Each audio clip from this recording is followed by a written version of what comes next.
Pack your things, and don't forget your stupid plant, my boss laughed as security led me out. The next morning, the CTO called him in a panic. Why is our competitor bragging about acquiring the exclusive rights to our core technology? And why is your name on the patent? I knew something was off the second I saw his shadow cross the frosted glass of my cubicle wall. It was barely 11 a.m. and my manager, Tom, had that hurried, clipped walk he only used when he was about to swing his weight around. He didn't bother with good mornings or small talk. Instead, he stopped at the edge of my desk and said, flat and cold, shut down your workstation and leave no explanation, no context, just an order. Now, in a normal office, that might mean grab your bag, take an early lunch, maybe we're having an impromptu fire drill, but this wasn't a normal office, and Tom wasn't the type to do favors. My desk wasn't just a desk.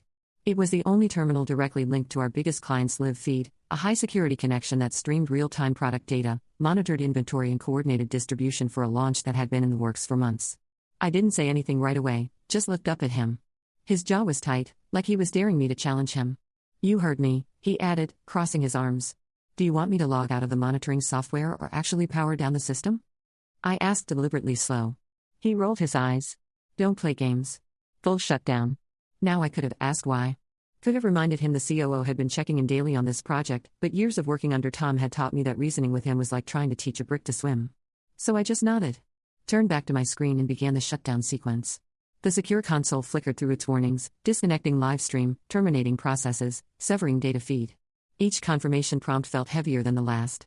It took less than 60 seconds to pull the plug on months of careful setup. The screen went black. The terminal fan wound down to silence. It was done. I logged the action in the system audit client feed terminated per manager instruction, no flourish, no commentary, just a fact that would stay there forever. Leave your badge on the desk. Tom said. I took it off my lanyard and set it down. Am I coming back? I asked. He smirked. We'll see. Take the rest of the day. I'll handle things from here.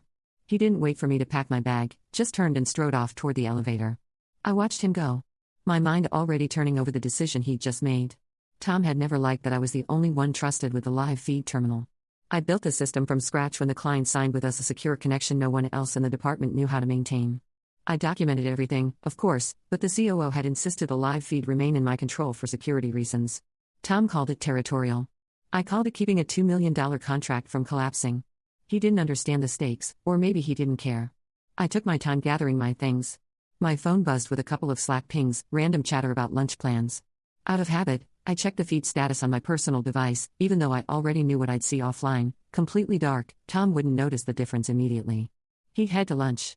Probably bragged to someone about finally taking control of the feed, but I knew exactly what would happen next. The client had a major product launch in 2 hours. Their marketing campaign was synchronized with the live feed their distributors, standing by for green light signals only the system could send. Every minute offline was a minute closer to chaos. I walked past the reception desk, keeping my pace steady, heading out early. The receptionist asked something like that, I said, with a small smile. The elevator doors closed behind me, and for a brief moment, I considered going home and letting the chips fall where they may, but the truth was, I wanted to see it. I wanted to be there when Tom's decision detonated in real time. So instead of heading for the street, I went down one floor to the small cafe that overlooked the lobby, ordered a coffee, sat by the window with a perfect view of our office entrance. 25 minutes later, Tom returned from lunch. His tie was loose, his phone in one hand, coffee in the other. He looked relaxed, like a man who thought he'd just made a big power move. He didn't see them at first, the client rep in her tailored navy suit, the COO standing beside her, both faces tight with urgency. They were waiting for him right in front of the reception desk. I couldn't hear their words from the cafe, but I didn't need to. I saw the COO lean in, his voice sharp enough to cut glass and. Their product launches in 2 hours. Why is the system offline? Tom froze mid-step. The coffee in his hand wobbled, and I just sat there sipping mine, knowing this was only the first crack in what was about to be a very public collapse from my spot in the cafe. I watched Tom's expression shift. It started with confusion, his head tilting slightly, brows drawn together, then the first flicker of realization, the COO wasn't just stopping by for a friendly chat.